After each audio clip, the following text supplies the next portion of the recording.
Now I'm doing this video, and I'm doing this video on my daily walk because today started off as a really shit day, and I really just wanted to curl up in a ball and cry and just give up for the rest of the day. I took my son to school today, and I cried on the way home. And that was what my morning looks like. I got in the car, right when I got out of the car, a lot of fucking crying. And then I thought, and it wasn't that I hadn't done a workout. I had already done a workout that day. Like I woke up this morning, went ahead and did weights. So I thought, okay, well my mood should be pretty even. It was not even.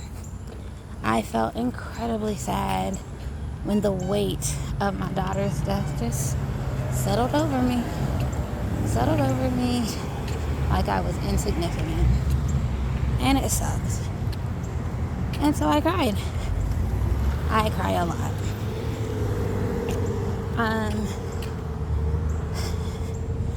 And I realized a couple of things. Like, the weight of her death is so heavy. Right? It's heavy. And I realize that I am in some type of weird, socially acceptable place where I'm supposed to be starting to get over this, right? So my dad has been dead for 103 days. If you look in the shot, the tattoo you can see is of her newborn footprint. I got those done probably about a month after she was born. And I don't know why I felt this urgency to get her footprint done, but I did. Rather done on the other side. But anyway, I didn't. And so it'll always be there, right? For my whole life. But I miss the weight of her, right? I miss the way she felt when I held her. How she felt, the weight of her when she was a tiny newborn baby, and the weight of her as a toddler, wanting to be picked up, crawling on top of me, whatever. And she was only 25 pounds when she died. She was a tiny thing. And she was a little over 5 pounds when she was born. 5 pounds, 6 ounces to be exact. Anyway, I'm going off on a tangent. So I miss her. And today I missed her a lot. And the day's not over yet. So I started this morning missing her. And that's awful.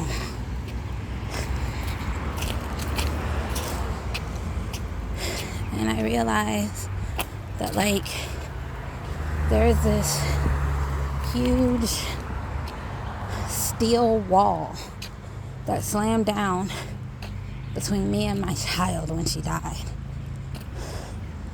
And I know that I just keep throwing myself into this wall, right? I keep throwing myself into this wall, thinking that somehow I'll get to her. And I don't consciously think this. My heart thinks it. My emotions think it. That somehow, if I suffer enough, if I wait at the wall, she will come back.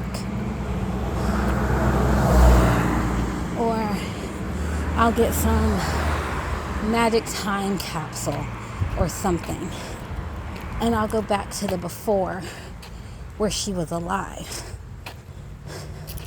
Because I absolutely hate this after where she's dead. And that is literally what life is asking me to do. I have to somehow figure out a life where she's no longer in it, where she's no longer alive in it. So I walk all these same streets. I take the same route to work. I see the same people. But somehow, I have to make this world that looks so similar to the world before, where she was alive, make sense in the world after, where she's dead. And I'm struggling with that. I'm struggling a lot. And she's been dead 103 days, right? And it's such a weird place because people will, if I say that, it's over 3 months. It's almost 15 weeks. Saturday will be 15 weeks. But if I say that, 103 days, a little over 3 months, people have literally looked at me and just said, with very sweet-natured disbelief, oh, I can't believe it's been that long.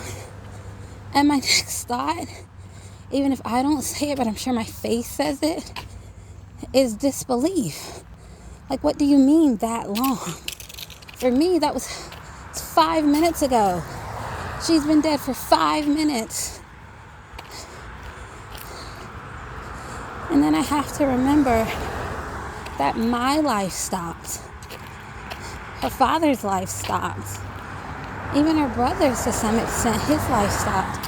Everybody else, they all kept moving.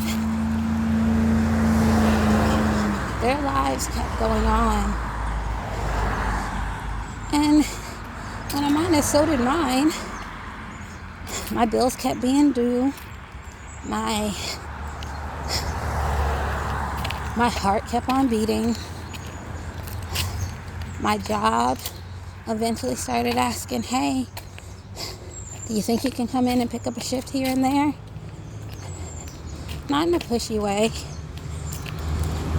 but in a way that reminded me that for everyone else, life was going on business as usual. And my life literally just stopped.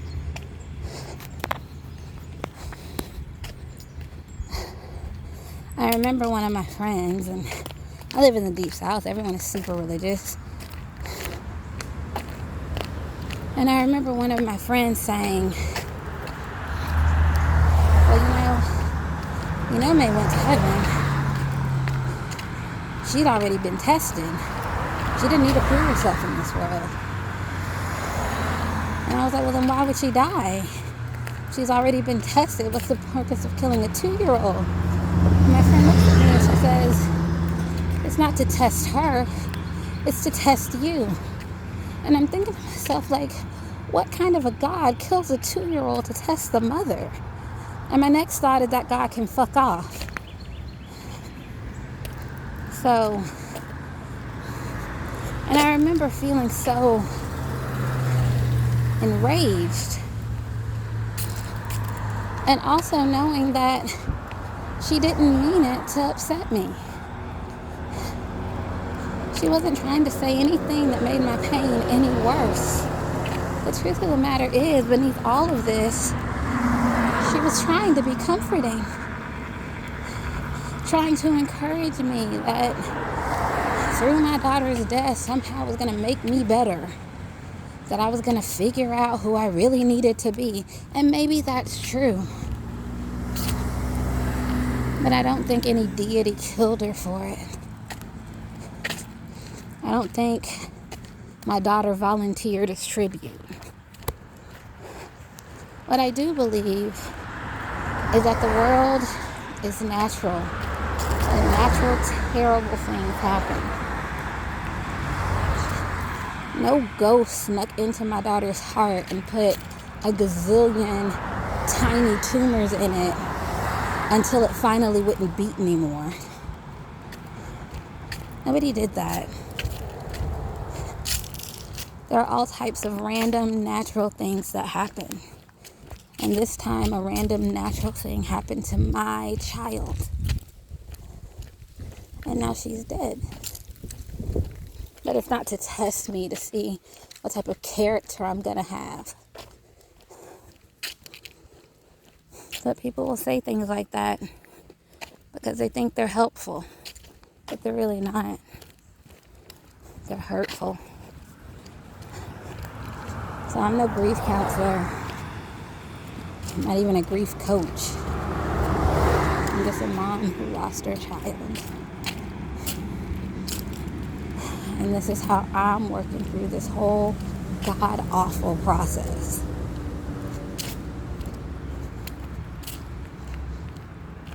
And what I do know is that sometimes you're the person that gets saddled with the unfairness of the random. You get settled with the unfairness that's life. You get saddled with the unfairness of the unpredictable. There's no God that's sitting around orchestrating it. It's just you. And there's just the fact that you live in a natural, material world. And the truth is, there are only two things in this world that are constant: change and death. That's it. Those are constant. Those will always happen. They'll keep happening. It's going to be forever.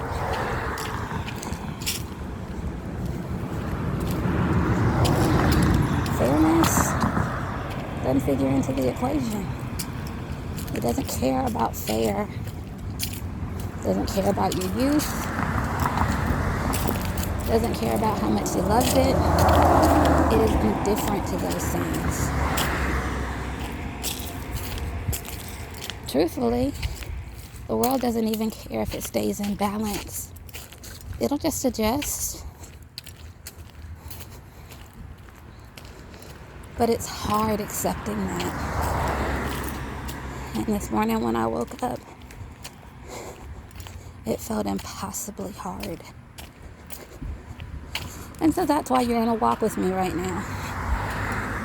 Because I could decide to bury my face in really richly buttered popcorn and the cookies her dad brought yesterday. And that'll make me feel good for a minute. But about 30 minutes later, I'll feel horrible. Because your body really isn't meant to eat that much salt or sugar, even alcohol. You'll just feel worse. So here I am walking and talking to myself.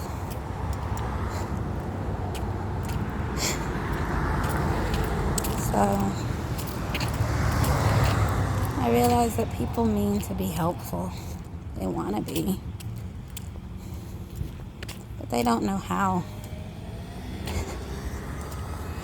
And we live in a society that always wants to fix something. Sometimes there is no fix. And we want to go with an easy platitude that time heals all wounds. That isn't true. There are lots of things that time doesn't heal. Grief is really one of them. It's not like, or not in the way that like we think of healing. Like you break a bone and eventually the bone knits itself back together. Grief isn't like that. Grief shatters you. And you put something back together, but you never get back to what you used to have. That's gone. My daughter is gone. And like, trying to admit that to myself is so hard.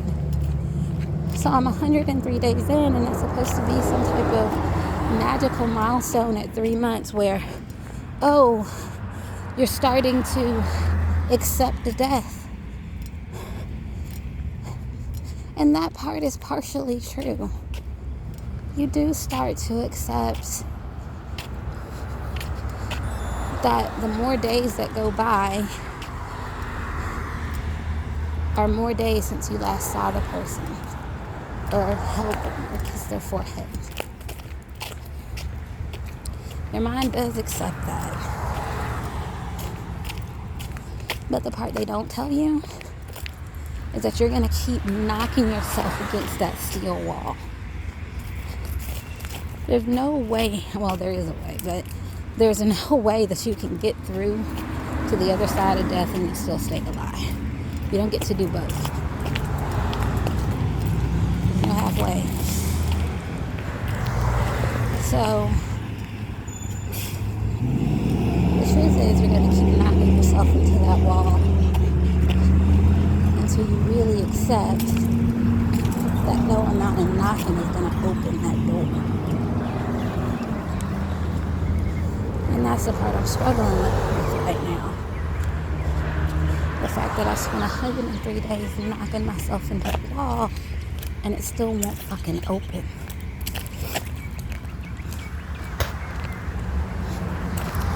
I hate it. But it won't. You would think after 103 days I would know that no amount of heartache and suffering is going to reverse the decision, right? Our death is final. But I still keep thinking that maybe if I suffer good enough, well enough, stoically enough, I'm a good student. I learn this deep level of compassion. And once I've learned it, I get her back. Like this is Demeter and Persephone, right? And so I can make some deal with Hades that I get my daughter back for half of the year. And then the other half of the year, it's winter because my daughter is gone. But there's no Greek god to negotiate with. Because there are no gods. There's just the harsh realities of life. And death is, in fact, final.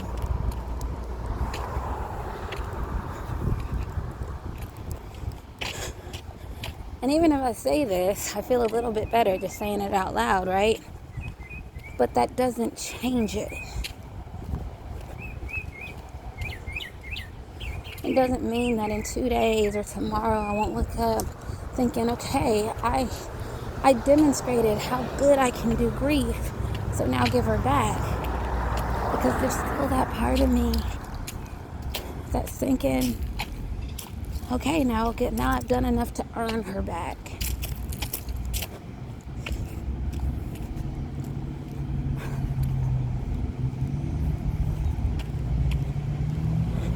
But now we never do enough to earn them back.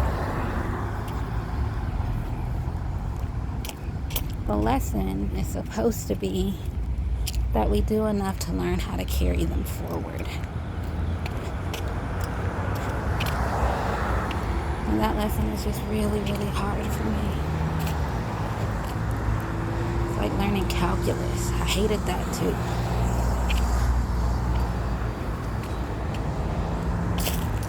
So today was a tough day. It's been a tough day. And hopefully it gets better. Hopefully I find some little peace today that's comforting. Some little peace that makes it a little bit easier to walk through this. But I don't know what I'm doing. And I don't know if this will help anybody except maybe myself to look back on years from now. I'll make it that long. Anyway, the video is almost 20 minutes. Who wants to listen to that? So I'll talk to you later.